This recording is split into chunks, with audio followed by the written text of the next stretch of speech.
Hello, welcome to the Daily Devotion. I'm Kathy Morris, pastor of the Dixon United Methodist Church. Our reading for today comes from the book of Malachi. The prophet has received from God a message that God will send a messenger. The messenger will be sent to the temple in Jerusalem and makes the promise of purifying the priests who work there. And the message is that this messenger will be a refining fire. So let us hear our reading that comes from Malachi chapter 3, verses 1 through 4. See, I am sending my messenger to prepare the way before me. And the Lord whom you seek will suddenly appear in his temple. The messenger of the covenant in whom you delight. Indeed, he is coming, says the Lord of hosts. But who can endure the day of his coming? And who can stand when he appears?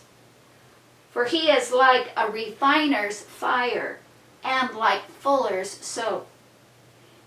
He will sit as a refiner and purifier of silver, and he will purify the descendants of Levi, and refine them like gold and silver, until they present offerings to the Lord in righteousness. Then the offering of Judah and Jerusalem will be pleasing to the Lord, as in the former years. I doubt that the words refiner's fire are amongst our favorites. They evoke images for us of pain, and indeed, I'm sure we have all had painful experiences that have brought about great change. Change that involved burning away some unhealthy attitudes and behaviors. I was rather surprised, however, to discover that many prayers use the image of fire. There are two functions of fire that we often find in these prayers. One function of fire is that it cleanses, it purifies.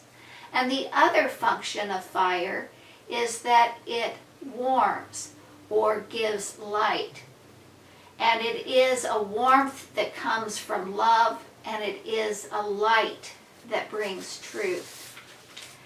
Catherine of Sienna lived in the 14th century. From an early age, she received visions, and when she was 16, she joined one of the holy orders.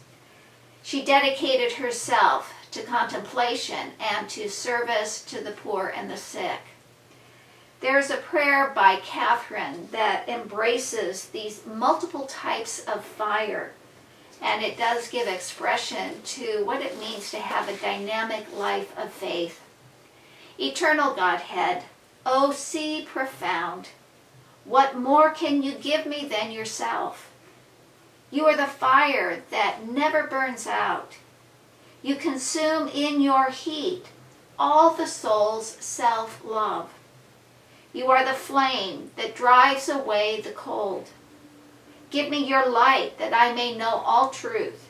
Clothe me with yourself, eternal truth, that I may live this mortal life with true obedience and in the light of your most holy faith. During Catherine's life, there was a period of intense conflict within the church. This was not the first conflict that the church has experienced, nor will it be the last. Catherine felt called by God to travel and to visit the Pope. She sought to bring peace within the church. We could say that Catherine was a flame with a desire for peace and reconciliation within the church. In order for true peace to come, self-love needs to be consumed.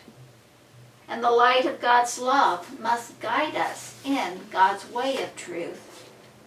Since this is the middle of the summer and we are in fire-prone California, I am not going to recommend that you build a fire outdoors and watch the flames.